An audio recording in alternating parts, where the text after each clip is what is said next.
Hello friends, welcome to chemistry India. जैसा कि हमने कल अपने वीडियो में नीट 2016 की फेज फर्स्ट की प्रीवियस ईयर मैंने स्टार्ट किया है।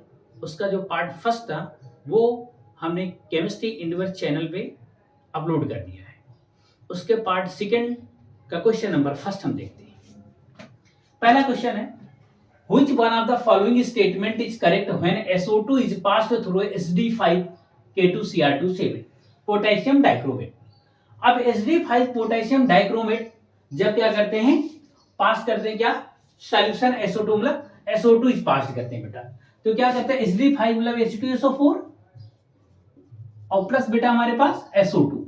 जब इसको हम पास करते हैं, ये जो होता है हमारे पास, यहां से फॉर्मेशन होता है K2 potassium sulphate plus Cr2 SO4 का होल थ्राइस क्रोमियम सल्फेट, ये ग्रीन कलर का होता है, और प्लस H2O और यहां से 3। ये हमारी रिएक्शन होती है जब potassium dichromate HD5 potassium dichromate की जब SO2 जब हम गैस पास करते हैं तो हमारे पास क्या बनता है, K2SO4 potassium sulphate chromium sulphate और प्लस वाटर का मॉलिक्यूल निकल जाता है। अब ये ग्रीन कलर का होता है, तो ऑप्शन की तरफ रुक करते हैं, जरा देखते हैं ऑप्शन में क्या लिखा है। पहला ऑप्शन, द सॉल्यूशन इज डिकलराइज्ड। क्या सॉल्यूशन का कलर डिकलर हो जाता है, मतलब कलर उसमें नहीं रहता? नहीं भाई, बिल्कुल गलत बात है, क्योंकि ये तो ग्रीन कलर का है। तो पहला ऑप्शन हमारा क्या हो गया, ये रॉन्ग हो गया।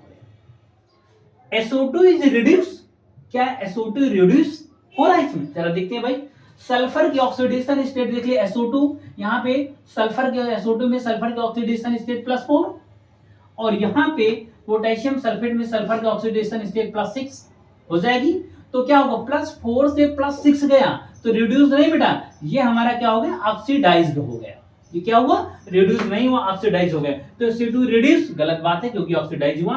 ग्रीन क्रोमियम सल्फेट, बिल्कुल बात सही है भाई, ग्रीन कलर का क्रोमियम सल्फेट, ऑप्शन यहाँ पे सी करेक्ट होता है। मगर आगे देख लें, the solution is turns blue, नहीं भाई, ब्लू कलर की तो कोई बात ही नहीं, ब्लू कलर की इसमें कोई बात नहीं, क्योंकि ग्रीन कलर का हमारा सॉल्यूशन हो जाता है। तो क्वेश्चन नंबर नेक्स्ट चलते हैं भाई।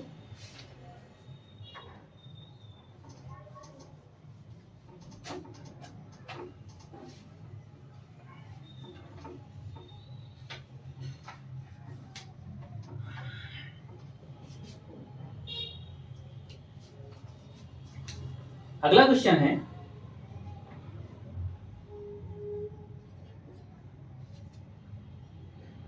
The correct thermodynamic condition,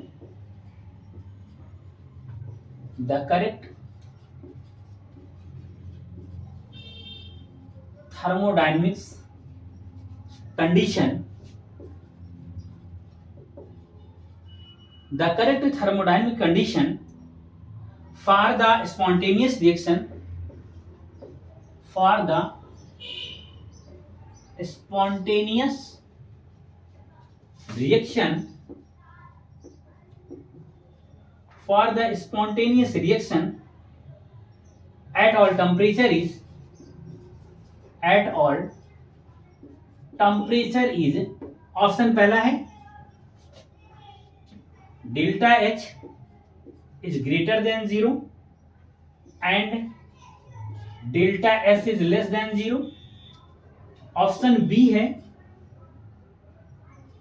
delta H is less than 0 and delta S is greater than 0। C option है delta H is less than 0 and delta S change in entropy equal to 0। D option है delta H equal to less than 0 and delta S equal to 0। चलिए मैं इसका solution देखते हैं। मैंने आपको कल के वीडियो में ही एक इक्वेशन बताई थी, वो क्या बताई थी, delta G equal to delta H minus T into delta S. हमने कल भी बात किया था कि कोई भी प्रोसेस स्पॉन्टेनियस कब होगा और कौन प्रोसेस कब नॉन स्पॉन्टेनियस होगा। स्पॉन्टेनियस के लिए, फॉर स्पॉन्टेनियस प्रोसेस के लिए फिर एक बार मैं डिस्कस कर देता हूं, वैसे मैं कल बता चुका हूं। For spontaneous process and spontaneous process delta G change in Gibbs energy always will negative, पहली बात। अब यहां पे क्या हो सकता है, ये भाई ये क्वांटिटी तो निगेटिव होनी चाहिए। अब ये क्वांटिटी डेल्टा जी कब निगेटिव होगी, ये तो डेल्टा एच इक्वल टू हमारा क्या हो जाए, निगेटिव हो जाए। डेल्टा एस इक्वल टू हमारा पॉजिटिव हो जाए। भाई पॉजिटिव क्यों होगा, क्योंकि जब पॉजिटिव होगा, पॉजिटिव निगेटिव का मल्टीप्लाई निगेटिव हो जाएगा, और निगेटिव ये भी रहेगा तो ओवरऑल निगेटिव हो जाएगा। और एक ऑप्शन ये है कि डेल्टा एस इक्वल टू 0 हो जाए, ये भी हो सकता है, पॉसिबिलिटीज है भाई, चेंज इन एंट्रोपी। और पता है क्या है, ये डेल्टा एस इक्वल टू हमारा 0 हो जाए, तो ये 0 हो जाएगा तो ओवरऑल ये वैल्यू क्या हो जाएगी, ये निगेटिव तो रहेगी, निगेटिव हो जाएगी। तो ये ऑप्शन पे चलते हैं, देखते हैं ऑप्शन पे। अब ये डेल्टा एच इक्वल टू अगर निगेटिव है, इसका क्या मतलब, 0 बड़ा है कि ये बड़ा है। अब ये अगर delta H equal negative value बड़ी होती, 0 वैल्यू भाई, निगेटिव और 0 में कंपैरिजन करोगे तो क्या हो जाएगा, निगेटिव वैल्यू हमारी बड़ी हो जाएगी, ये आना चाहिए यहां से। और यहां से अगर पॉजिटिव होगा तो delta S equal to greater than 0, तो ये ऑप्शन होना चाहिए। अब देख लेते ऑप्शन में, delta H is greater than 0, बात गलत बात, क्योंकि यहां पे बेटा क्या है, लेस देन 0, तो पहला ऑप्शन वैसे भी कट कर दो, कोई मतलब ही नहीं निकलता। Delta H equal to less than 0, बिल्कुल बात सही है। And delta H is greater than 0, बिल्कुल बात सही है, ऑप्शन बी भी सही है।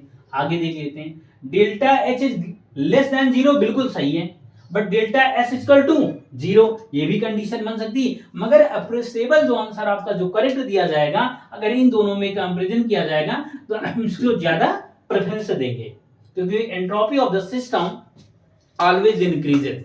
तो उस बेस पे वैसे ये 0 हो सकती है, इसमें कोई बड़ी बात नहीं, बट हमने बताया कि ऑफिशियल आंसर देना होगा ये, अगर मल्टीपल चॉइस क्वेश्चन होगा तो हम इसको भी करेक्ट कर लेंगे, इसमें भी कोई परेशानी होने वाली बात नहीं। अब ये दो ऑप्शन एक ही जैसे हैं, तो इसमें एक चेंज कर लेते हैं, इसको मान लीजिए ऐसे कर लो बस, तो ठीक है। तो हमारा ये अगर वन क्वेश्चन मल्टीपल चॉइस होगा, सिर्फ वन क्वेश्चन मतलब वन ऑप्शन करेक्ट होगा तो बी ऑप्शन लगा के आना, अगर more than one option correct होगा तो सी ऑप्शन भी लगा लेना, बी और सी हमारे हो जाएंगे।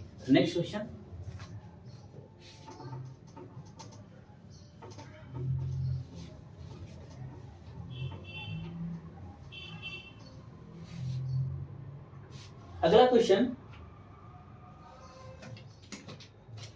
अगला क्वेश्चन है, नेचुरल रबर हैज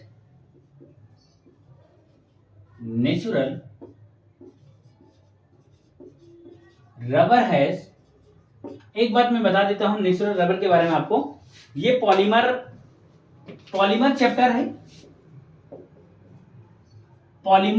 है, वहां से क्वेश्चन लिया गया है।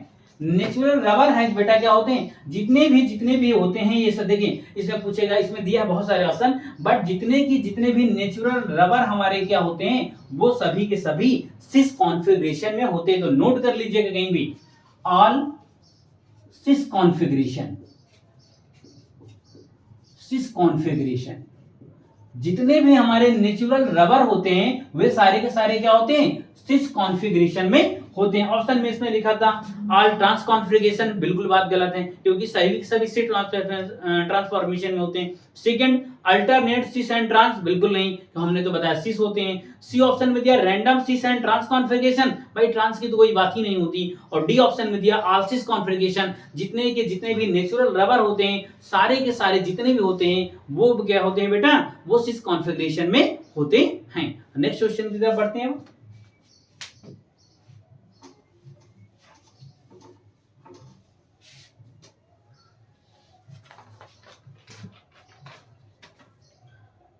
अगला क्वेश्चन है, बढ़िया क्वेश्चन है, बेहतरीन। इसमें से मैं बता देता हूं क्वेश्चन क्या लिखा है। In which of the following option order of arrangement does not agree with variation of property indicated against. Means इन्होंने बताया है कि जितने भी हमारे पास ये ऑर्डर लिखे हुए हैं, मैं एक एक ऑर्डर बताऊंगा, उसमें एक बताना है कि कौन सा एग्री नहीं करता है, मींस कौन सा करेक्ट ऑर्डर नहीं है। क्वेश्चन में पढ़ के दिखा देता हूं, फिर एक बार लिख देता हूं, लिखने की कोई जरूरत नहीं, मैं ऑप्शन लिखूंगा फिर इसको एक्सप्लेन कर दूंगा, बट मैं एक बार फिर भी क्वेश्चन आपको पढ़ के सुना देता हूं कि पूछ क्या रहा है। In which of the following option the order of arrangement does not agree with the variation of property indicated against। मतलब इनमें से कौन सी प्रॉपर्टी है जो मतलब ये इन्होंने ऑप्शन लिखा है वो करेक्ट नहीं है। इस बात को हम समझते हैं, पहले एक एक ऑप्शन लिखते हैं फिर एक्सप्लेन करते हैं कौन सा करेक्ट है और कौन सा करेक्ट नहीं है। तो ऑप्शन पहला लिख लेते हैं, अब समझ में आ गया कौन सा अगेंस्ट है। अगेंस्ट मतलब इसमें से कौन सा रॉन्ग है, सिंपल सी बात, क्वेश्चन ये कह रहा है। मैंने क्या स्पेस बहुत ज्यादा लगेगा, टाइम भी लगेगा लिखने में, इसलिए हम क्वेश्चन को नहीं ले बट एक्सप्लेन कर रहे हैं चीजों को। पहला ऑप्शन लिखा है बोरान, कार्बन, नाइट्रोजन, ऑक्सीजन, इन्होंने कहा increasing first ionisation energy, increasing first ionisation energy. बेटा आई को आयोनाइजेशन एनर्जी बोलते हैं। ऑप्शन बी इन्होंने लिखा है I B R C L F, increasing electron gain enthalpy, increasing electron gain enthalpy, increasing electron gain enthalpy. Option C जो है lithium, sodium, potassium, rubidium, increasing metallic radius, increasing metallic radius. Option D है aluminium,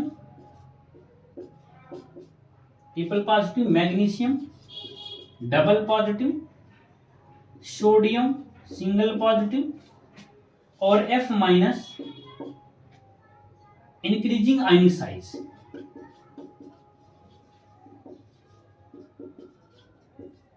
आयनिक size. तो ये option इन्होंने 4 लिख के दिए हैं, इनमें से बताना है हमें कौन सा ऑप्शन करेक्ट नहीं है, अगेंस्ट है, मींस क्या है इसमें से कौन सा करेक्ट नहीं। तो पहले देख लेते हैं, पहले तो समझ लेते हैं आयनाइजेशन एनर्जी क्या होती है। तो removal of one electron, the removal of one electron from any isolated gaseous atom is known as ionisation energy. Means क्या हुआ, किसी भी आइसोलेटेड गैसियस एटम से एक इलेक्ट्रॉन निकालने के लिए जो हमें एनर्जी की रिक्वायरमेंट होती है उसे बेटा हम आयनाइजेशन एनर्जी कहते हैं। अब भाई इनमें हम कैसे आइडेंटिफाई करें किसकी आयनाइजेशन एनर्जी कम होगी और किसकी आयनाइजेशन एनर्जी ज्यादा होगी। उसके लिए हमें क्या पता होना चाहिए, सबसे पहले हमें इलेक्ट्रॉनिक कॉन्फ़िगरेशन पता होना चाहिए। इलेक्ट्रॉनिक कॉन्फ़िगरेशन मैंने कल आपको प्रीवियस वीडियो में बहुत अच्छे से समझाया था, आप अबाउ प्रिंसिपल के थ्रू, किसकी एनर्जी कम होती, किसकी ज्यादा होती, क्यों होती, n+n रूल समझाया था, सब कुछ मैंने आपको डिटेल में समझा दिया। उस बिहाफ पे हम इनका इलेक्ट्रॉनिक कॉन्फ़िगरेशन लिखते हैं। बोरान का जो एटॉमिक नंबर होता है 5 होता है, कार्बन का 6 होता है, नाइट्रोजन का 7 होता है, ऑक्सीजन का 8 होता है। तो बोरान का 5 होता है तो क्या हो जाएगा इसका 1s2 2s2 2p1 हो जाएगा, और कार्बन का 6 होता है तो लास्ट में 2p2 आएगा, भाई 6 हो जाएगा। नाइट्रोजन का हो जाएगा 2p3 हो जाएगा, और ऑक्सीजन का हो जाएगा 2p4 हो जाएगा। क्योंकि हम इलेक्ट्रॉन जब ऐड करते हैं या सब्ट्रैक्ट करते हैं तो आउटर मोस्ट वाले सेल से हम करते हैं, इसलिए हम 1s2 2s2 में हम कोई इनको दोनों को बार बार हम नहीं लिख रहे हैं। खाली मतलब बोरान का हमारा क्या हो गया, बोरान का बेटा हमारे पास क्या हो गया, इसका हो गया 2p1 हो गया, कार्बन का 2p2 हो गया, नाइट्रोजन का 2p3 हो गया, और ऑक्सीजन का 2p4 4 हो गए, 1s2 2s2 सभी में कॉमन रहेंगे। अब क्या हुआ, अब ये बता रहा है आपको, मैंने कल भी बताया था अबव प्रिंसिपल में हाफ फील्ड और फुल फील्ड ऑर्बिटल क्या होते हैं, वो कंपैरिजन अन्य सबकी अपेक्षा क्या होते हैं, मोर स्टेबल होते हैं। तो क्या हुआ यहाँ पे नाइट्रोजन क्या होगा, अब भाई देखो पी ब्लॉक में तो 3, पी सबसेल में 3 ऑर्बिटल होते हैं और 1 2 3, अभी हाफ फील्ड है, हाफ फील्ड मतलब क्या हो जाएगा, मोर स्टेबल हो जाएगा। अब भाई देखो अगर ऑक्सीजन है और नाइट्रोजन है, अब इसकी स्टेबिलिटी ज्यादा है, स्टेबिलिटी अगर इसकी ज्यादा है और ऑक्सीजन की स्टेबिलिटी कम हो जाएगी, क्योंकि ड्यू टू प्रेजेंस ऑफ क्या हो जाएगा, ड्यू टू प्रेजेंस ऑफ मतलब half filled orbital, due to presence of 3 electron in 3 electron fielding orbital have 3, all are unpaired and half filled, then comparison to more stable than the oxygen. Here right now we can say that stability of nitrogen is better than, is greater than or oxygen. Simple सी बात हो गई। तो जब इसकी stability ज्यादा है, अगर हम इलेक्ट्रॉन सपोज दैट, आपको मैं कहानी के थ्रू समझाते हैं, सपोज दैट 4 लोग हैं और एक बिल्कुल बाहुबली टाइप का है, भाई बाहुबली टाइप का बिल्कुल हो गया, बाहुबली टाइप का बिल्कुल बॉडी सॉडी बिल्डर बना है, बिल्कुल तगड़ा सा है, और एक मान लो कि वैसे भी खाने पानी की बहुत कमजोरी, बहुत दिक्कत उसको है, बिल्कुल ऐसे वैसे ऐसे हो जाए, बिल्कुल ऐसे हो जाए भाई। तो क्या हुआ, जब इलेक्ट्रॉन निकालने की बारी, उससे इलेक्ट्रॉन का मतलब समझ लो कुछ छीनना है, छीना, सपोज दैट आजकल इसमें चेन स्केचिंग बहुत हो गई, सपोज दैट मैं एग्जांपल दे रहा हूं, करना नहीं हम लोगों को, बट बता रहा हूं एग्जांपल के थ्रू। अब एक मोटा तगड़ा आदमी, चोर है, 2 भाई चोर हैं, अब एक मोटा तगड़ा आदमी बिल्कुल है और एक हमारा दुबला पतला आदमी है। तो क्या करेगा, जब आएगा चोर हमारा आएगा, तो भाई फोन हमारा मोबाइल फोन किससे छीनेगा, अब जो मोटा तगड़ा उससे छीनेगा तो 1 घंटा आप मरेगा, बाहर हो जाओगे, बिल्कुल बात है। तो किससे छीनेगा, जो कमजोर व्यक्ति है। उसी प्रकार बेटा यहाँ क्या है, नाइट्रोजन की स्टेबिलिटी ज्यादा है बेटा और ऑक्सीजन की कम है, तो बेटा किससे इलेक्ट्रॉन मतलब क्या हो, इलेक्ट्रॉन निकालना, क्योंकि इलेक्ट्रॉन निकालना ही आयनाइजेशन एनर्जी है, तो किससे इलेक्ट्रॉन निकालना मुश्किल है, सब क्या, क्योंकि जो मोटा तगड़ा आदमी है उससे मोबाइल खींच के 2 थप्पड़ मारेगा, बाहर हो जाओगे, बिल्कुल बात सही है ना। तो बेटा ये ज्यादा स्टेबल है, इसलिए इससे इलेक्ट्रॉन निकालना ज्यादा मुश्किल होगा, इसलिए इसकी आयनाइजेशन एनर्जी ज्यादा होगी, क्योंकि वही तो बात है, इलेक्ट्रॉन निकालना, the removal of electron from any isolated gaseous atom is known as ionisation energy. तो भाई यहां तो गलत हो गया भाई, आयनाइजेशन एनर्जी होनी चाहिए नाइट्रोजन की ज्यादा और यहाँ पे ऑक्सीजन की ज्यादा दी है, तो ये भी अगेंस्ट, ये भी ऑप्शन बिल्कुल सही है, क्योंकि इन्होंने अगेंस्ट पूछा, हमें गलत बताना है, हमें क्या बताना है बेटा, गलत बताना है। क्वेश्चन में क्या रहेगा, इनमें से बताना है कौन सा गलत है, सही तो ऑप्शन होता है यहाँ पे नाइट्रोजन होता, फिर ऑक्सीजन होता, बट हमें गलत बताना है, तो ये वाला गलत हो गया। बात समझ में आ गई। अब सेकंड क्वेश्चन की तरफ चलते हैं। अब लिखा ये इंक्रीजिंग इलेक्ट्रॉन गेन इंथैल्पी। अब इलेक्ट्रॉन गेन इंथैल्पी क्या होती है बेटा, इलेक्ट्रॉन क्या होता है, किसी भी आइसोलेटेड गैसियस एटम में एक इलेक्ट्रॉन ऐड करने के बाद जितनी एनर्जी हमारी इवॉल्व होती है, मींस निकलती है, उसे हम उसकी क्या कहते हैं, इलेक्ट्रॉन गेन इंथैल्पी बोलते हैं।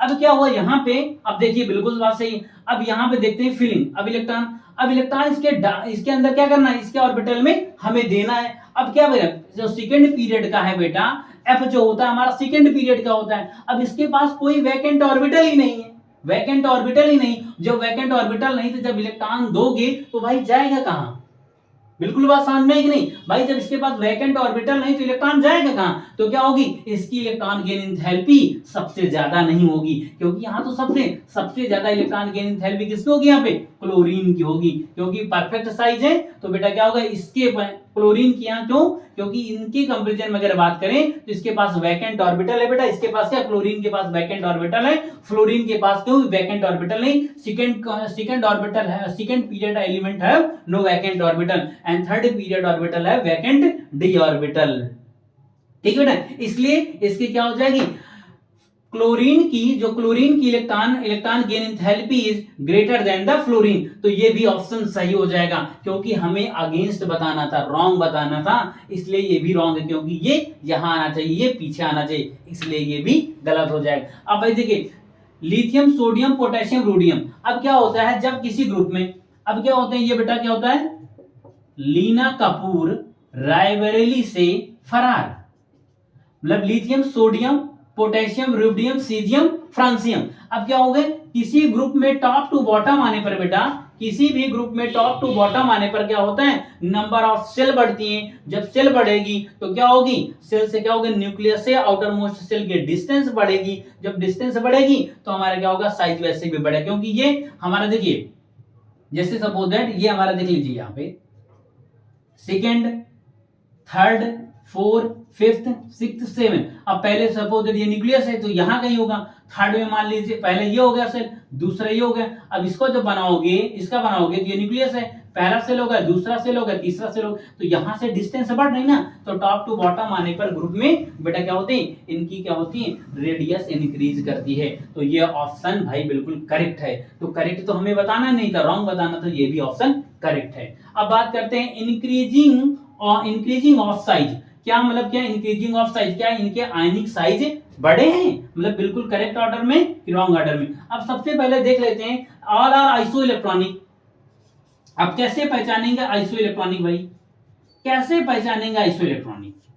सबसे पहले क्या करते हैं, इलेक्ट्रॉन्स फाइंड कैसे करते हैं, जिसका देखिए हम क्या करते हैं, सिंपल से बात, किसी भी एलिमेंट में अगर इलेक्ट्रॉन हमें काउंट करना होते हैं तो सबसे पहले उसका एटॉमिक नंबर प्रेजेंट होना पता होना चाहिए। अगर उसका एटॉमिक नंबर प्रेजेंट है, अगर जितने हमारे पास पॉजिटिव चार्ज होंगे उतने हम इलेक्ट्रॉन सब्ट्रैक्ट कर देंगे, अगर जितने भी नेगेटिव चार्ज होंगे उतने हम इलेक्ट्रॉन ऐड कर देंगे। ऐसे हम total number of electron in element find out कर लेते हैं। तो ये write down atomic number of air, aluminium is 13। अब 3 पॉजिटिव है तो बेटा माइनस का 3 हम क्या करेंगे, 3 माइनस का सब्ट्रैक्ट कर देंगे, तो total number of electron 10 electron बचेंगे। अब आपको पता है मैग्नीशियम के बेटा 12 होते हैं और बेटा +2 है तो 2 सब्ट्रैक्ट कर देंगे तो 10 इलेक्ट्रॉन यहाँ बचेंगे। सोडियम का बेटा 11 होता है, 11 में से एक पॉजिटिव एक माइनस कर देंगे तो बेटा 10 इलेक्ट्रॉन यहाँ भी बचेंगे। अब फ्लोरीन का एटॉमिक नंबर 9 होता है, अब एक निगेटिव तो +1 कर देंगे तो इसमें 10 इलेक्ट्रॉन हो जाएंगे। All are iso electronic.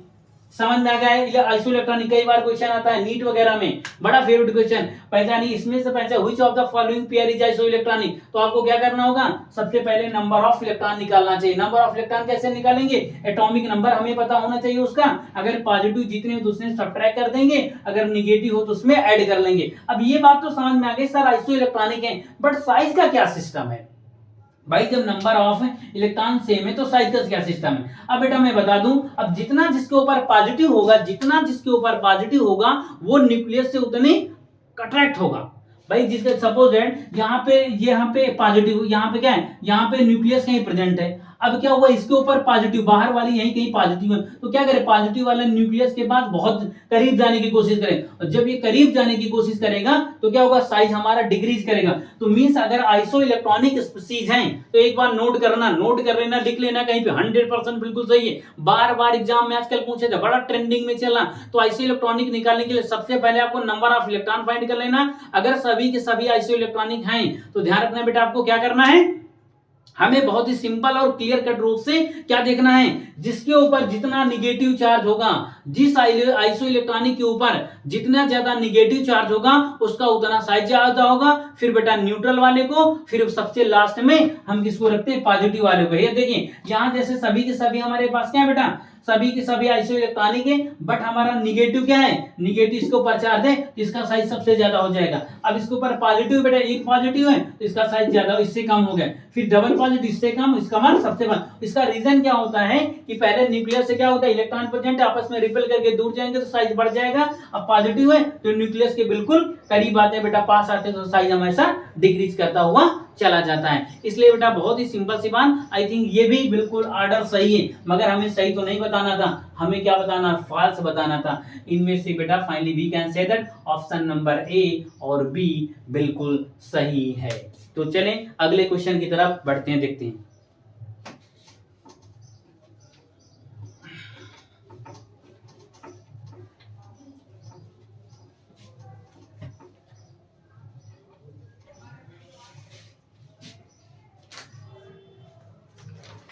अगला क्वेश्चन है, व्हिच ऑफ द फॉलोइंग, लिख लेता हूं question, which of the following reagent, which of the following reagent, which of the following reagent would distinguish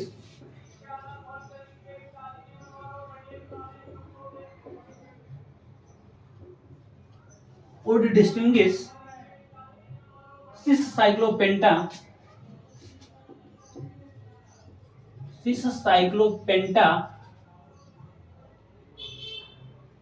1 comma diol from the trans isomer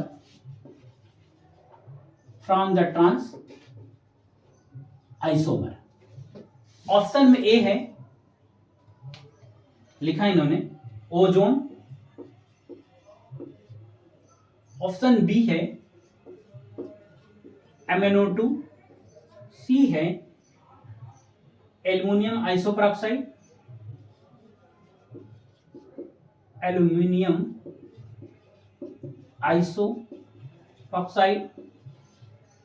D है acetone. अब बेटा question क्या कह रहा है इसमें, सिंपल से समझते हैं। Which of the following reagent would distinguish cis cyclopenta 1 comma diol from the trans isomer? अब इनमें से कौन सा रिएजेंट है या कौन सा मतलब रिएजेंट है जो सिस साइक्लोपेंटाडाइनल और इसी का ट्रांसफॉर्म सिस साइक्लोपेंटाडाइल में डिफरेंशिएट कर पाता है। तो इस बात को समझते हैं। सबसे पहले सिस साइक्लोपेंटा 1 comma diol हम स्ट्रक्चर बनाते हैं।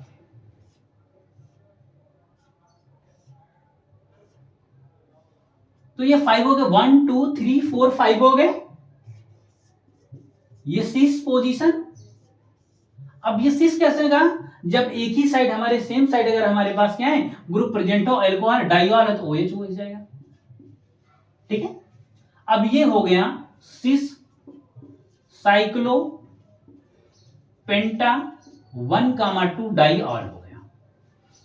अब इसमें से सारे के सारे सिस और ट्रांस फॉर्म से बेटा रिएक्ट कर जाते हैं, बट बेटा एसीटोन क्या होता है, एसीटोन डबल बॉन्ड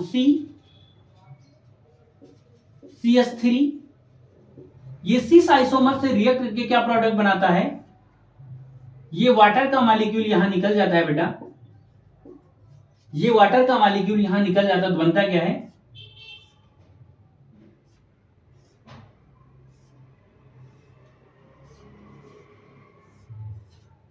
अब ये वाटर का मॉलिक्यूल निकल गया जिसके से कार्बन से अटैच हो गया सीधा,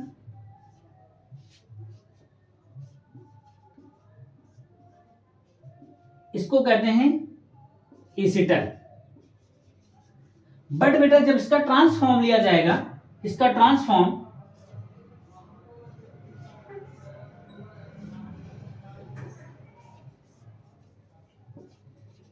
अब OH ग्रुप क्या है, एक वैज पे तो एक डैश पे। जब क्या होगा ट्रांसफॉर्म लेंगे इसका हम, जब ट्रांसफॉर्म लेंगे, जब इसका हम ट्रांसफॉर्म बनाएंगे, दिख रहा है, जब इसका हम ट्रांसफॉर्म बनाएंगे, बाहर लिख देते हैं, पता नहीं दिख रहा है नहीं दिख रहा,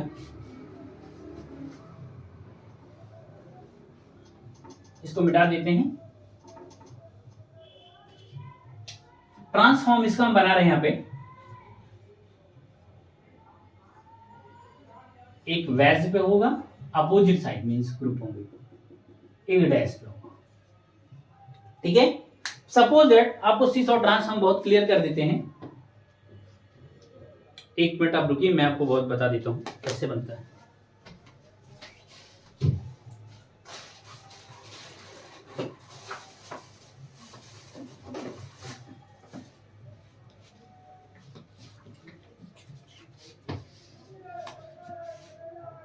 ये जैसे हमारे पास 4 मार्कर हमारे पास है, ये 2 ऑन द प्लेन है, ये कोई प्लेन है,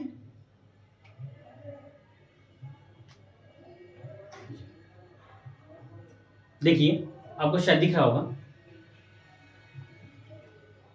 जी, ये कोई हमारे पास एक प्लेन है, ये कोई हमारे पास कोई प्लेन है, इस पे रखा हुआ, एक टुवर्ड्स द ऑब्जर्वर है, एक away from the observer, means एक अगर आपकी तरफ है तो दूसरा हमारी तरफ है, सेम अपोजिट है। तो इसी प्रकार सेम बेटा एक है ऊपर है तो एक बेटा नीचे इसके हैं, तो इस प्रकार हमारा क्या हो गया, ऐसे हम आइडेंटिफाई बेटा कर लेते हैं, सिंपल सा। तो ठीक है, ट्रांसफॉर्म क्या होता है, अब ये बेटा क्या करता है, जैसे हमारा कीटोन है एसीटोन CH3 एसीटोन है, अब इसके साथ ये क्या कहता है, नो रिएक्शन, नो रिएक्शन, इसके साथ ये रिएक्ट नहीं करता due to of steric hindrance. अब क्या due to steric hindrance means क्या होगा, जब एक ही साइड प्रेजेंट है तो आपस में भाई देखो एक ऑक्सीजन यहां से और 2 हाइड्रोजन आपस में ले, अब एक ऊपर है एक नीचे, कैसे रिएक्ट करोगे, तो रिएक्शन इसमें पॉसिबल नहीं होती। तो सिंपल सी बात है, सिस साइक्लोपेंटाड 1 डाइऑल कौन से बेटा, कौन सा इसमें क्या करता है, अभी आपको ऑप्शन लिखे थे 4, एक तो ओजोन था, एक एमिनो2 था, एक वैल्यूम पेरोक्साइड था और एक एसीटोन था। तो acetone is the correct option of this question.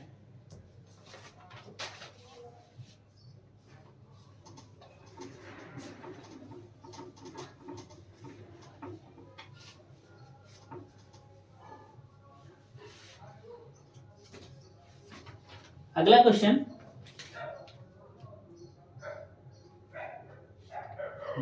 अगला है, the product obtained as a result of reaction nitrogen with CaCN2 is, कहते हैं CaCN2, कैल्शियम कार्बाइड की जब रिएक्शन N2 से कराते हैं तब हमारे पास जो प्रोडक्ट का फॉर्मेशन होता है CaCN2 प्लस कार्बन, तो ये प्रोडक्ट हमारा फॉर्म होता है। तो यहाँ पे ये ऑप्शन में कोई नहीं दिया है, मगर इसको हम एक ऑप्शन करेक्ट कर लेते हैं। ऑप्शन यही था, उसमें बुक हो सकता है, प्रिंटिंग मिस्टेक हो सकती है। तो बेटा हमारे पास ये CaCN2 प्लस कार्बन हमारे पास ये ऐसा कुछ बनेगा प्रोडक्ट, तो ऑप्शन डी हो जाएगा करेक्ट। बुक में हो तो मिस प्रिंट है। तो अगला क्वेश्चन हम देखते हैं।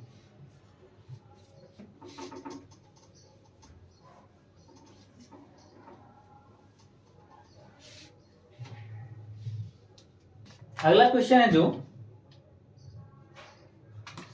लिखा हुआ है, fog is a colloidal solution of, fog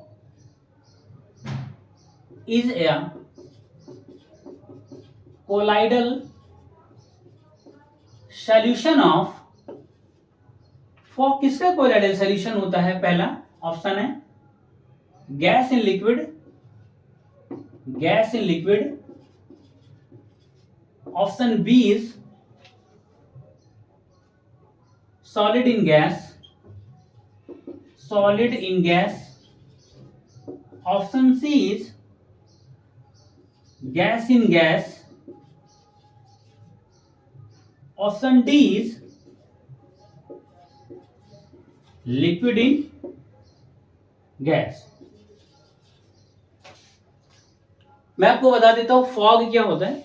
आप लोग जानते हैं जब एनसीआर हो गया या हरे गुड़गांव जैसी जो मल्टी मतलब एकदम अपडेटेड सिटी हैं, जैसे गुड़गांव हो गया, यहाँ भी आजकल तो कानपुर वगैरह या लखनऊ वगैरह और लगभग हर सिटी में सब इतनी ज्यादा पॉल्यूशन वगैरह हो गया। तो आप होली के समय ज्यादा, होली क्या दीपावली के समय आप यह फॉग का ज्यादा जब कहते हैं क्या हो गया, या पटाखे वगैरह देखे तो बहुत ज्यादा क्या धुआं वगैरह निकलता है, बहुत धुआं वगैरह होता है, उस समय फॉग का ज्यादा कहते हैं। तो फॉग क्या होता है बेटा, वो सिंपल सा लिक्विड इन गैस, जो लिक्विड पोर्शन होता है फॉग, फॉग जो हमारा होता है फॉग लिक्विड इन गैस होता है, लिक्विड इन गैस होता है। अब लिक्विड इन गैस होता है, अब क्या होता है, अब यहां पे कोलाइडल सॉल्यूशन जो बनता है, मैं बता देता हूं, कोलाइडल सॉल्यूशन जो बनता है वो 2 फेज उसमें होते हैं, एक डिस्पर्ज फेज होता है, डिस्पर्ज फेज होता है, और एक डिस्पर्जन फेज होता है, डिस्पर्जन फेज होता है।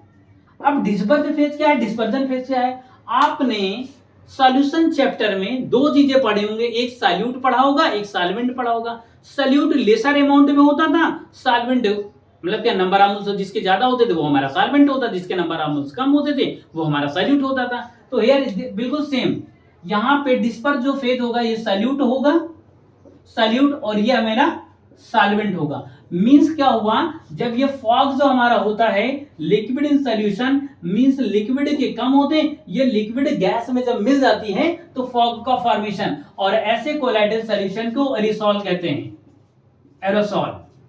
तो एक बात ध्यान रखना, कई बार क्वेश्चन पूछ चुका है, जो फॉग तो पता है, फॉग तो पता सभी लिक्विड इन सॉल्यूशन, मगर लिक्विड इन सॉल्यूशन जब होता है वैसे कोलाइडल सॉल्यूशन को क्या कहते हैं, एरोसॉल कहते हैं, एरोसॉल कहते हैं। तो इस बात नोट कर लेना कहीं भी, पॉइंट है।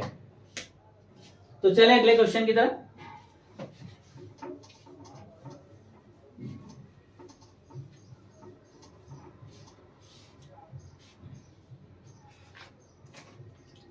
अगला क्वेश्चन है, which one of the following order is correct for the bond dissociation enthalpy of molecule?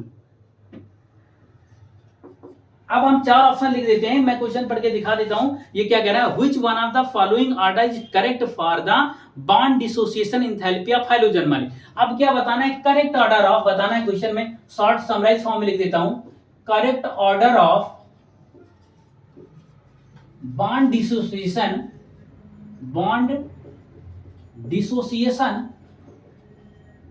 Energy of hydrogen molecules हमें बताना है correct bond dissociation energy of hydrogen molecule के बारे में डिस्कस करना है। तो ऑप्शन पे लिख लेते हैं, पहले ऑप्शन है Cl2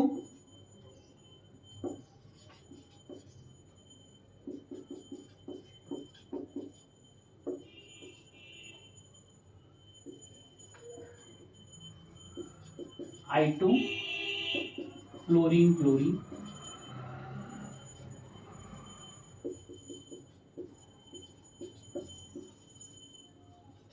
Br2 और I2 हो जाएगा।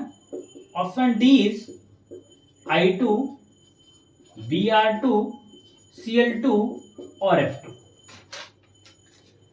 अब देखिए यहां पे सर आप तो बताने वाले हैं क्या, देखिए भाई सर आप क्या बताने वाले हैं, इस बात को सोचिए।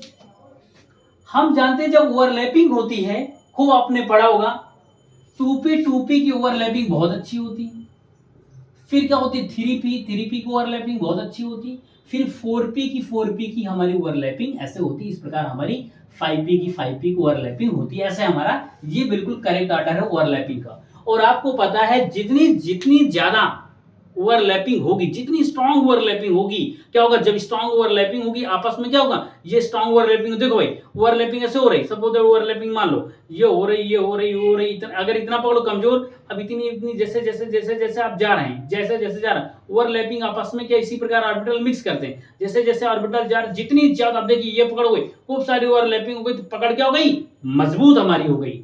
तो क्या हुआ, सबसे ज्यादा जिसकी ओवरलैपिंग होती है उसका बॉन्ड उतना ही मजबूत होगा, उसको तोड़ने के लिए, उसको ब्रेक करने के लिए उतनी ही एनर्जी देनी पड़ेगी, तो उसकी डिसोसिएशन एनर्जी उतनी ही ज्यादा होगी। बात समझ में आ गई? बिल्कुल सर, आपने बताया कि जितनी गजब की ओवरलैपिंग होगी उसकी वो बॉन्ड उतना ही मजबूत होगा, और जो बॉन्ड जितना मजबूत होगा उसको तोड़ने के लिए उतनी ही एनर्जी देनी पड़ेगी, उसे ही बॉन्ड डिसोसिएशन एनर्जी कहते हैं। बिल्कुल सर आप बोलते हैं, बिल्कुल ये बात हमने मान लिया भाई। सर आपने अभी ये बताया सर आप, बट इसको जब हम कह रहे हैं सर, बट मैं कह रहा हूं कि मैं एक बार मान लीजिए, अभी देखिए एक बार मान लीजिए मैंने कहा ये ऑप्शन करेक्ट है, हमने कह दिया कि आप मान लीजिए, क्योंकि मैं टीचर हूं आपको मानना पड़ेगा, मैंने कह दिया कि ये ऑप्शन करेक्ट है, एक पल के लिए मान लीजिए। सर आप तो बिल्कुल अपनी बात से हट रहे हैं, सर आप तो बिल्कुल अपनी बात से हट रहे हैं, सर आप तो बताया 2p ओवरलैपिंग बहुत अच्छी होगी, सर ये तो सेकंड पीरियड के, यहाँ पे तो 2p ओवरलैपिंग हो रही, यहाँ क्या होगी 3p की ओवरलैपिंग हो रही, यहाँ 4p की ओवरलैपिंग हो रही, और ये हमारा 5p की ओवरलैपिंग हो रही। सर आप अभी चिल्ला के बता रहे थे कि 2p की ओवरलैपिंग बहुत अच्छी होती है, और सर आप अपनी बात से मुकर गए कि आपने कहा कि बॉन्ड डिसोसिएशन एनर्जी, आपने तो इससे भी ज्यादा आपने इसको कर दिया कि ये बहुत ही ज्यादा स्ट्रांग हो जाएगा, बहुत ही ज्यादा क्या हो जाएगा, स्ट्रांग हो जाएगा, ये बहुत ही ज्यादा स्ट्रांग हो जाएगा, तभी तो इसकी बॉन्ड डिसोसिएशन एनर्जी आपने पहले लिख दी। बिल्कुल बात सही है बेटा, हम ही ने बताया कि ये, सर अभी आप चिल्ला के ये बता रहे हो, फिर आपने ये क्या बेवकूफियत है? नहीं बेटा बिल्कुल बात सही है, क्योंकि एक बात ध्यान रखना, सिर्फ किसी की अगर एनर्जी स्टेबिलिटी बताई जाती है तो एक फैक्टर नहीं होते हैं, उसके कई सारे फैक्टर होते हैं। उनमें से देखिए बेटा, अब हमारा क्या है 2p ओवरलैपिंग, देखिए फ्लोरीन है, सेकेंड पीरियड का साइज बहुत छोटा होगा, और आपको पता है हाइड्रोजन फैमिली के पास लोन पेयर 3 तीर होते हैं बेटा, जिससे बॉन्ड का फॉर्मेशन बना, साइज तो बहुत छोटा है, साइज बहुत छोटा है, जब आपस में बॉन्ड बनाएंगे, कहीं बॉन्ड बनने से ज्यादा इलेक्ट्रॉन पेयर रिपल्सन होगा। क्या होगा? इलेक्ट्रॉन पेयर इनमें से क्या होगा बेटा? रिपल्सन होगा। हम तो आए थे पैचअप करने, हम तो आए थे पैचअप करने, जब पास में आया तो पता चला कुछ और सीन है। वो तो बिल्कुल जैसा मैंने सोचा था वो तो वैसी नहीं निकली, जैसा हमने सोचा था वो तो वैसी नहीं निकली। वो क्या गई, बिल्कुल बेटा अलग सीन निकली। जैसे वो पास आए, पास तो बहुत पहले तो बहुत अच्छा था कि हम जाएंगे पास मिलेंगे ये सब ना बेटा, बट क्या हुआ जैसे जैसे बेटा हम क्या हुआ नजदीक आए तो पता चला एक दूसरे की क्या क्वालिटी मैच नहीं करती, आपस में एक दूसरे की अंडरस्टैंडिंग ही नहीं मैच करती। तो क्या हुआ, आपस में इनमें जबरदस्त रिपल्सन होगा।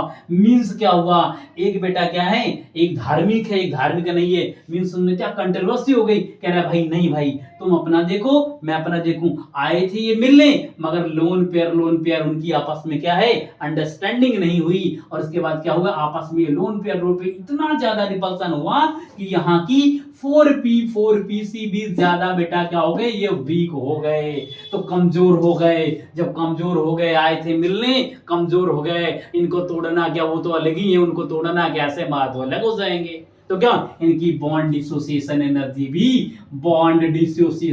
बेटा क्या हो जाएगी, कम हो जाएगी। बिल्कुल बात समझ में आई कि नहीं, ये ओवरलैपिंग मैंने कहा हाँ होती है, बट बेटा उससे भी फैक्टर यहाँ डोमिनेट कर जाता है। और ये क्या बताएं, ये हमारा आपस में क्या रिपल्सन डोमिनेट कर जाता है। यही तो केमिस्ट्री है। इसी बात से बच्चे घबराते हैं, सर कहते हैं कुछ और होता है कुछ और, तो सारे कॉन्सेप्ट को हमें पढ़ते चलना है। बात समझ में आ गई ना बेटा।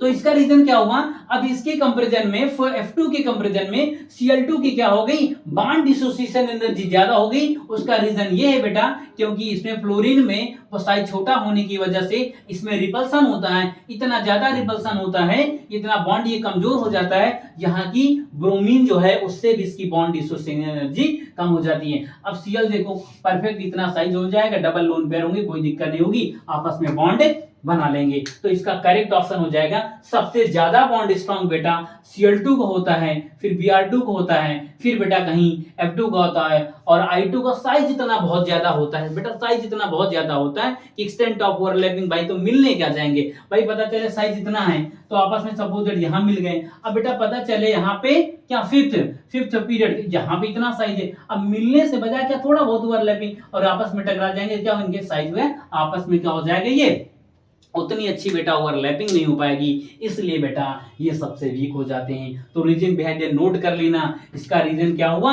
इनके लोन पेयर पर इसका साइज छोटा होने की वजह से, फ्लोरीन का इस पे लोन पेयर होने की वजह से आपस में रिपल्सन हो जाता है, जिसकी वजह से इनके बॉन्ड कमजोर हो जाते हैं और इनकी बॉन्ड डिसोसिएशन एनर्जी भी वीक हो जाती है। बात समझ में आ गई बेटा। इसको ऑप्शन ए नोट कर लेना, कई बार क्वेश्चन में आ चुका है, कई बार क्वेश्चन आ चुका है कई सारे एग्जामों में, तो ध्यान रखना। कई बार हो सके इंटरव्यू अभी ही पीजीटी केबीएस के जो कॉन्ट्रेक्चुअल है उसमें भी पूछा गया था, bond dissociation energy of F2 fluorine is मतलब क्या होता है, lesser than the bond dissociation of chlorine due to presence of lone pair on fluorine atom. ठीक है बेटा, चलिए अगले क्वेश्चन की तरफ बढ़ें।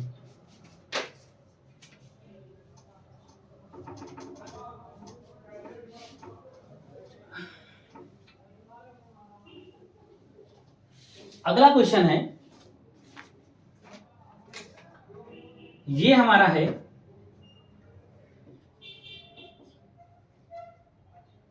Equals moles of hydrogen and oxygen gases are placed in a container. Question लंबा है बेटा, लॉन्ग काफी क्वेश्चन है, तो क्वेश्चन हम पढ़ के आपको बता देते हैं। आप सभी लोग जितने लोग वीडियो देख रहे हैं तो या नहीं देख रहे जो भी है, कि मैं बता देता हूं। क्वेश्चन पेपर आप एक बार डाउनलोड कर लीजिएगा ऑफिशियल वेबसाइट से, या कहीं से भी, कहीं से आपको बहुत सारे यूट्यूब चैनल पे या बहुत सारी हर जगह मिल जाएंगे, या बहुत गूगल पर डालेंगे आपको बाइक मिल जाएगी, ये बहुत सारी बुक आती हैं, आप उससे भी पेपर डाउनलोड कर लीजिएगा। एक क्वेश्चन फिर भी मैं पढ़ के सुना देता हूं, अगर आप नोट करना चाहेंगे वीडियो पॉज करके तब भी क्वेश्चन नोट हो जाएगा। लिखा हुआ है equals moles of hydrogen and oxygen gases are placed in a container with a pin hole through which both can escape. ये कह रहे हैं कि कोई भी हमारे पास क्या है बेटा, एक हमारे पास कोई कंटेनर है, क्वेश्चन में समझा देता हूं। कोई भी ये हमारे पास एक कंटेनर है,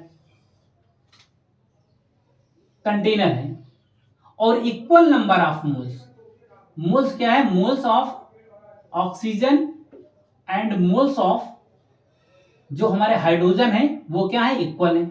और जब आपको पता है मोल्स इक्वल होंगे तो pressure of O2 is always equal to pressure of N2, वो H2। अगर मोल्स इक्वल हो जाएंगे बेटा तो क्या हो जाएगा, मोल्स अगर इक्वल हो जाएंगे प्रेशर भी हमारा क्या हो जाएगा, इक्वल हो जाएगा। सिंपल, यहां तक ये बात आई। With pin hole through both can escape through, अगर एक इसमें से पिन अगर होल कर दिया जाए, मींस हमारा कोई कंटेनर बंद था, इसमें से इक्वल मोल आप क्या ऑक्सीजन के और हाइड्रोजन के थे बेटा, जब इक्वल मोल हो गए तो प्रेशर भी आपस में क्या हो जाएंगे, इक्वल हो जाएंगे।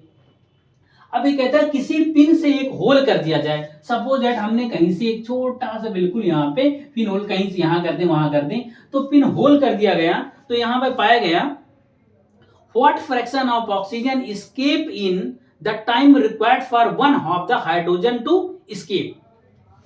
अब क्या कहते हैं, what fraction of the oxygen escape in the time required for one half the hydrogen to escape. अगर कहते हैं कि ये अगर हाइड्रोजन हमारी वन हाफ स्केप कर गई है, तो वन हाफ हमारी बेटा क्या हाइड्रोजन के मोल्स क्या हुए, आधे स्केप कर गए, मतलब आधे मोल जितने थे उसमें से आधे मोल स्केप कर गए हैं, तो हमें वेपर फेज में बताना है कि कितने मॉलिक्यूल, कितने टाइम्स हमें मॉलिक्यूल बचेंगे इसके ऑक्सीजन के बचेंगे, ये क्वेश्चन करता है। तो ऑप्शन हमारे जो मैं लिख देता हूं, ऑप्शन पहला जो ऑप्शन है बेटा 1/4, बी ऑप्शन है 3/8, सी ऑप्शन है 1/2 और डी ऑप्शन है 1/8।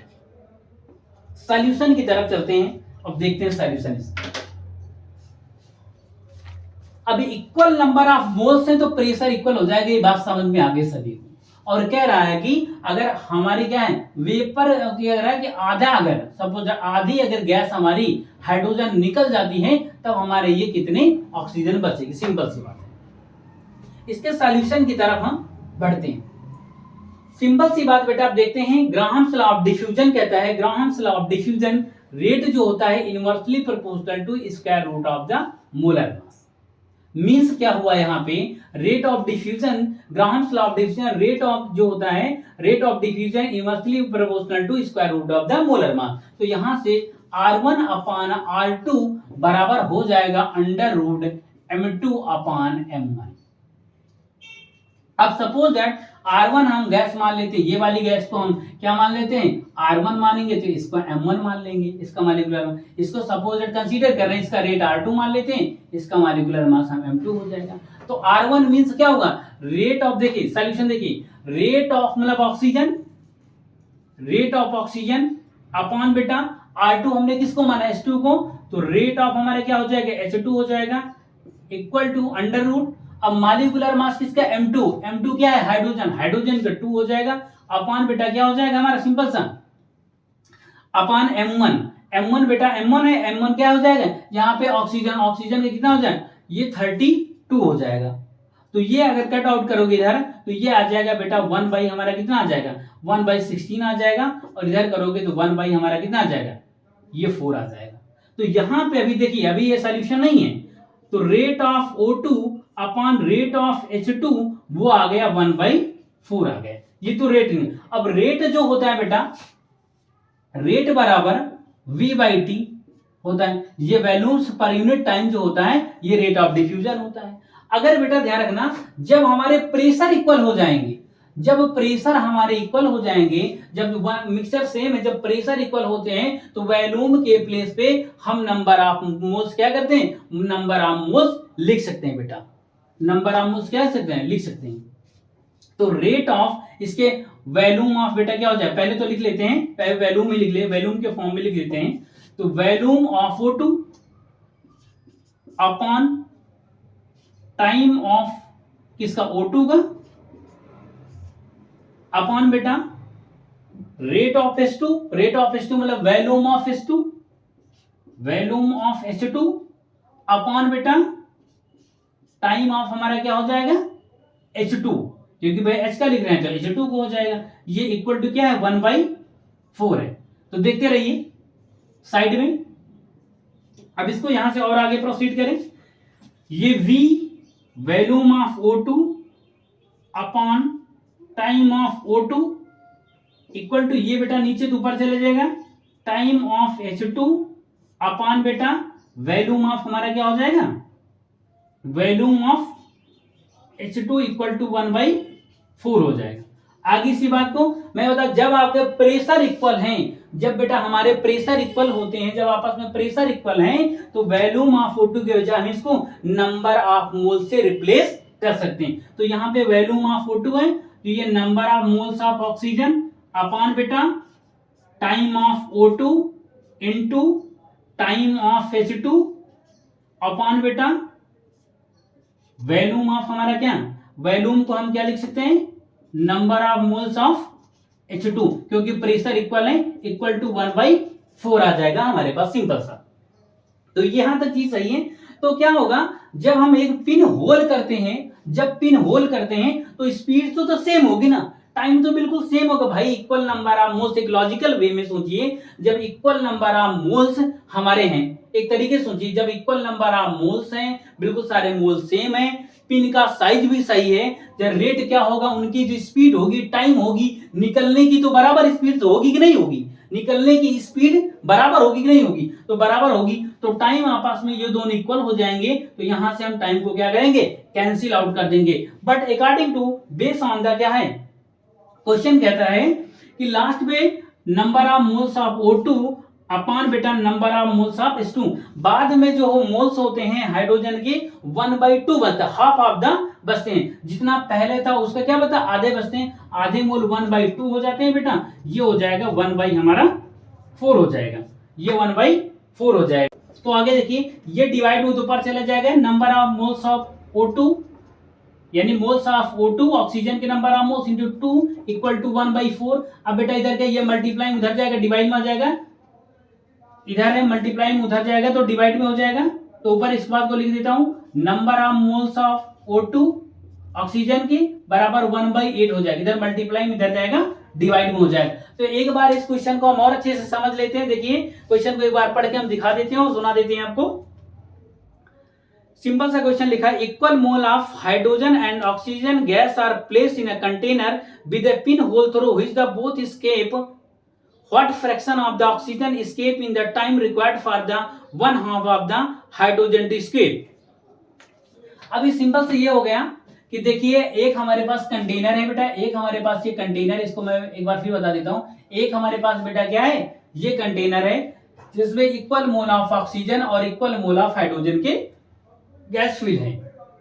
अब उसमें क्या है, जब इक्वल मोल होंगे तो इनके क्या होंगे, इनके प्रेशर भी आपस में इक्वल हो जाएंगे। तो हमने मान लिया जो ऑक्सीजन के जो हमारे मोल है उसको रेट वन मान लिया, इसका रेट 2 मान लिया। अब ग्राहम्स लॉ ऑफ डिफ्यूजन कहता है rate of diffusion inversely proportional to square root of the molar mass. तो R1 अपान R2 बराबर अंडर रूट M2 अपान M1 हो गया। जब हम रेट इसको M1 मान लिया, ऑक्सीजन का रेट M1 मान लिया और इसका मॉलिक्यूलर मास M1 मान लिया, तो देखिए वैल्यू हमने पुट कर दी सारी। जब वैल्यू पुट कर दी, यहां तक ये मामला ये आ गया, तो फाइनल आंसर जो number of moles of O2 कितने थे, 1/8 हमारे पास सीधा करेक्ट ऑप्शन हो जाएगा। ठीक है, 1/8 ऑफ द करेक्ट ऑप्शन हो जाएगा। ठीक है, आगे बढ़े।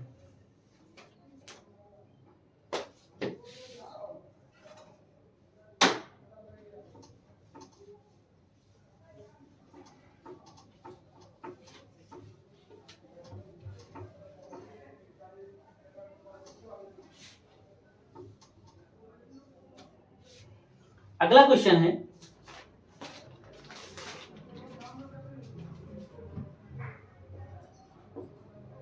lithium has a BCC structure. Lithium has a BCC structure. Lithium has a BCC structure. Its density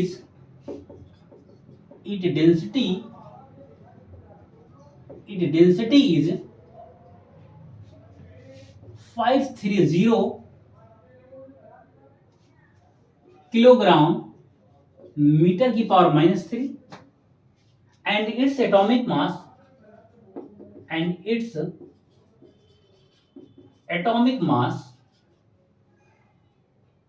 is 6.94 gram mole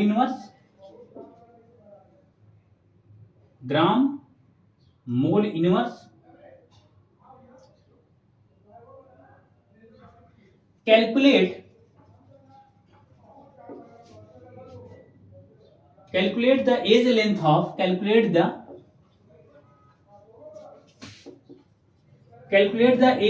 of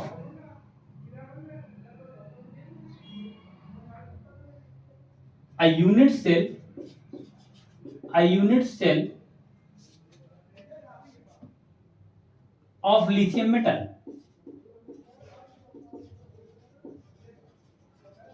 lithium metal, और यहां पे हमें Na की वैल्यू दी है एवोगाड्रो नंबर 6.023 इंटू 10 की पावर 23 मोल इनवर्स। चलिए start करें, solution की तरफ बढ़ते हैं। तो सबसे पहले क्वेश्चन को पढ़ लेते हैं। Lithium has a BCC structure, it density is 530 kilogram metre की power -3 and its atomic mass is 6.94 gram mole inverse. Calculate the edge length of a unit cell of lithium metal Na equal to Avogadro number की value हमारे पास ये दी। तो ये BCC structure की बात कर रहा है, तो सबसे पहले डेंसिटी का जो फार्मूला होता है, डेंसिटी बराबर Z M A cube upon Avogadro number. Here Z is the number of atom per unit cell. Number of atom, Z is the number of atom per unit cell. Molar mass of the element. Age length होती है बेटा, age length होती है। Na क्या होती है, Avogadro number होती है। D is the density. तो BCC स्ट्रक्चर दिया है।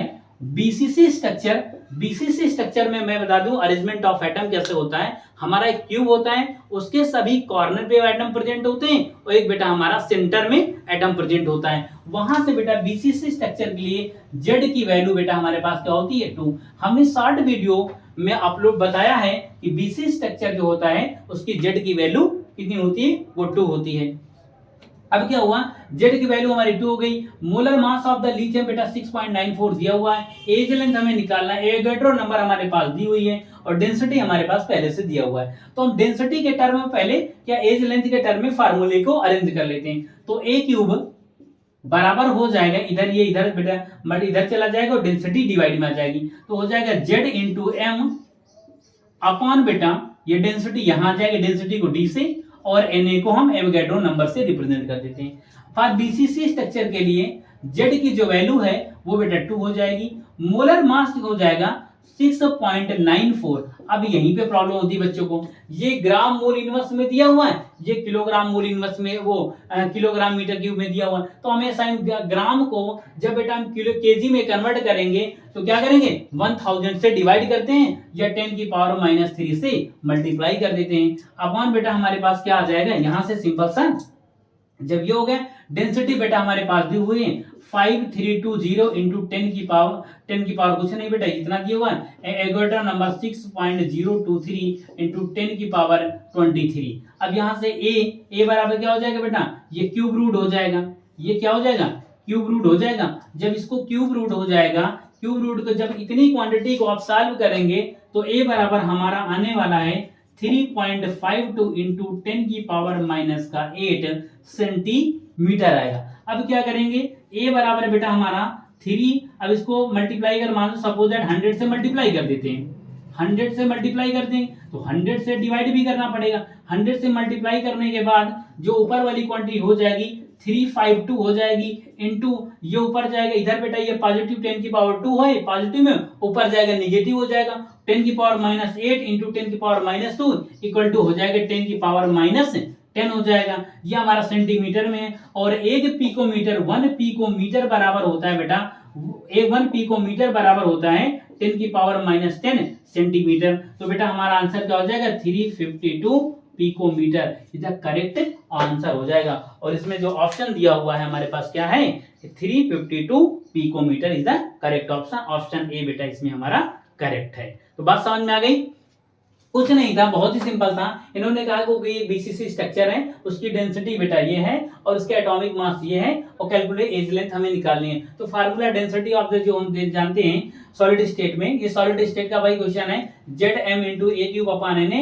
बेटा Z इज द क्या है, number of atom per unit cell. BCC के लिए Z की वैल्यू 2 होती है। मोलर मास आपके पास दिया हुआ है, एज लेंथ हमें फाइंड करना है, एवोगाड्रो के नंबर दिए, वैल्यू पुट करते जाना है। आपको इस क्वेश्चन को सॉल्व कर लेना है और हमारे पास 352 हमारे पास को मीटर आंसर आ जाएगा। चले आगे बढ़े।